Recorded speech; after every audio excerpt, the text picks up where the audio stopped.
रात के समय कार धक्के खाते हुए रुक गई और उससे आरव नीचे उतरा और घड़ी देखी। उस वक्त रात के ठीक 9 बज रहे थे। फिर उसने कार का बोनेट खोला और उसे ठीक करने की कोशिश करने लगा, लेकिन गाड़ी स्टार्ट नहीं हो रही थी। आरव ने मोबाइल से मदद मंगवानी चाहिए, पर उसमें नेटवर्क का नामो निशान नहीं था। फिर उसने गाड़ी की पिछली सीट पर सोई हुई अपनी पत्नी मिताली को आवाज दी, मिताली, अरे ओ मिताली, उठो जल्दी से। हमें आज की रात किसी गेस्ट हाउस या होटल में बितानी होगी, क्योंकि गाड़ी खराब हो गई है और अब मैकेनिक के बिना ठीक नहीं होगी। हमेशा की तरह मिताली नींद में ही बड़बड़ाते हुए उठी। आरव, तुमसे एक काम ढंग से नहीं होता। कब से बोल रही हूं, ये तुम्हारी पुरानी खटारा बेचकर कम से कम एक सेकंड हैंड कार ले लो। जवाब में अराव बोला, खरीद लेंगे माता रानी, अब अपना बैग उठाओ और चलो कहीं रात गुजारने का जुगाड़ करते हैं।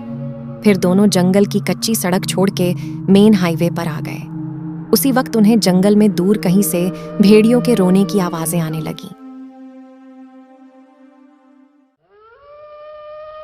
वो भेड़ियों की आवाजें उस काली रात को और भी डरावना बना रही थीं। दोनों लगभग आधा घंटा चलते रहे, पर उन्हें ना कोई लिफ्ट मिली और ना कोई होटल। मिताली बोली, आरव, तुम्हारे बेवकूफ दोस्त मिंटू ने ये कौन से वीराने में फार्म हाउस खरीद रखा है। इस बात पर आरव कुछ कहता, उससे पहले ही आसमान में जबरदस्त बिजली खड़की। उस आवाज से डरी हुई मिताली आरव के सीने से लिपट गई। उस वक्त आरव के चेहरे पर एक मुस्कान चमक गई थी। तेज बारिश के असर नजर आने लगे थे। तभी चलते चलते बिजली की छमछमाती तेज रोशनी में उन्हें एक पुरानी हवेली दिखाई दी। वह दोनों तेजी से दौड़ते दौड़ते उस हवेली के नजदीक पहुंचे। हवेली के गेट पर उन्हें कोई वॉचमैन नजर नहीं आया, इसलिए वह दोनों गेट खोलकर हवेली के मुख्य दरवाजे के पास पहुंचे। दरवाजे पर डोर बेल के नाम पर एक पुरानी रस्सी किसी सांप की तरह लटक रही थी। उस रस्सी को आरव ने 2-3 बार खींचा, लेकिन अंदर से किसी भी घंटी की आवाज नहीं आई। फिर मिताली ने दरवाजे पर खटखटाने के लिए अपना हाथ आगे बढ़ा ही रही थी, उससे पहले ही अंदर से एक भारी आवाज आई, अंदर आ जाओ, दरवाजा खुला है। उन दोनों को यह बात अजीब लगी, क्योंकि अंदर से किसी भी घंटी की आवाज नहीं आई थी और न ही उन दोनों ने कोई आवाज की थी। फिर वह दोनों दरवाजा खोलकर अंदर गए। दरवाजे के ठीक सामने झूले पर बैठकर एक आदमी शाही अंदाज में सिगार पी रहा था। उन्हें देखते ही आरव बोला, सर, हम यहाँ से कुछ ही किलोमीटर दूर हमारे दोस्त का फार्म हाउस देखने जा रहे थे, पर बीच रास्ते में हमारी कार खराब हो गई और किसी को बुलाने के लिए मोबाइल में नेटवर्क भी नहीं है। क्या हम आपके फोन से एक कॉल कर सकते हैं? झूले पर बैठे उस आदमी के चेहरे पर कोई भाव नहीं था। उसने कहा, जरूर कीजिए। टेलीफोन ऊपर के आखिरी कमरे में है। आरव ने उन्हें पहले परिचय देना उचित समझा। उसने कहा, मेरा नाम आरव है और ये है मेरी पत्नी मिताली। जवाब में वह आदमी बोला, मेरा नाम दादा ठाकुर है, मैं इस हवेली का मालिक हूं। आरव और मिताली हवेली की शान देख ही रहे थे कि उनकी नजर दादा ठाकुर के पीछे वाली दीवार की सबसे बड़ी फोटो फ्रेम पर पड़ी, जो खाली थी और पूरे घर में तस्वीरें ही तस्वीरें थीं। उन सब में एक बात समान थी कि किसी भी तस्वीर में कोई भी हंस नहीं रहा था। सभी तस्वीरें बिल्कुल भी भावनाहीन थीं। फिर आरव और मिताली दोनों ऊपरी मंजिल पर गए और आखिरी कमरे में जाकर लैंडलाइन से अपने दोस्त मिंटू को कॉल करने लगे।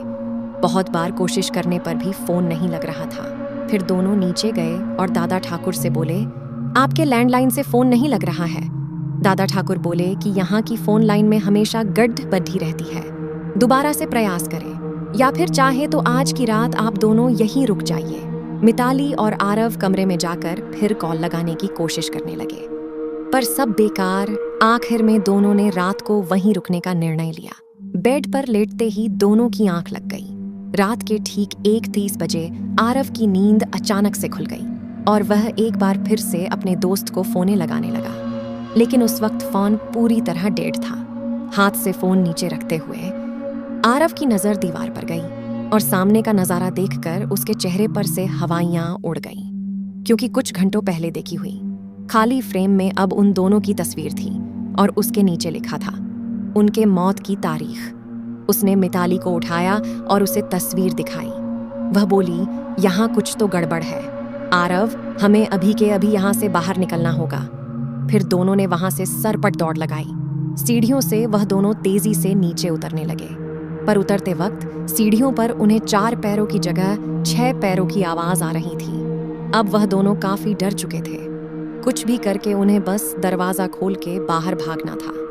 पर दरवाजे के पास पहुंचने के बाद दोनों ने उसे खोलने की कोशिश की, पर उनकी कोशिश नाकाम रही क्योंकि दरवाजा किसी ने बाहर से बंद कर दिया था और अब वह दोनों उस भूतहा हवेली में कैद हो चुके थे। आरव और मिताली दरवाजा पिट रहे थे, मदद के लिए चिल्ला रहे थे। उसी वक्त बदकिस्मती से बिजली चली गई और मौत ने अंधेरे की चादर से सब कुछ ढक लिया और चारों तरफ शमशान का सन्नाटा फैल गया। मिताली अपने कांपते हाथों से मोबाइल टॉर्च चालू करने लगी। जैसे ही उसने टॉर्च चालू की, उसकी उस खाली फोटो फ्रेम में अब झूले पर बैठे दादा ठाकुर की तस्वीर शैतानी मुस्कान दे रहे थे और अगले ही पल दादा ठाकुर तस्वीर से धीरे धीरे गायब होने लगे और उसके नीचे रखा हुआ झूला बिना हवा के ही झूलने लगा। उस भयानक मंजर को देखकर मिताली की घिघी बैठ गई और आरव बस बेसुध देखता ही रहा। कुछ ही पलों में मोबाइल भी स्विच ऑफ हो गया। अब तक उजाले में मिताली और आरव को वहां पर एक दूसरे के सांसों की ही आवाज आ रही थी, पर अब अंधेरे में उन्हें और कई सारे लोगों के सांसों की आवाज सुनाई देने लगी। एक एक करके सभी आवाजें नजदीक आ रही थीं और कुछ ही पल्लों में दर्द भरी चीख के साथ उन दोनों की तस्वीर भी बाकी तस्वीरों के साथ हवेली की दीवार पर टंग गई और दादा ठाकुर झूले पर बैठ के सिगार पीते हुए किसी और मेहमान का इंतजार करने लगे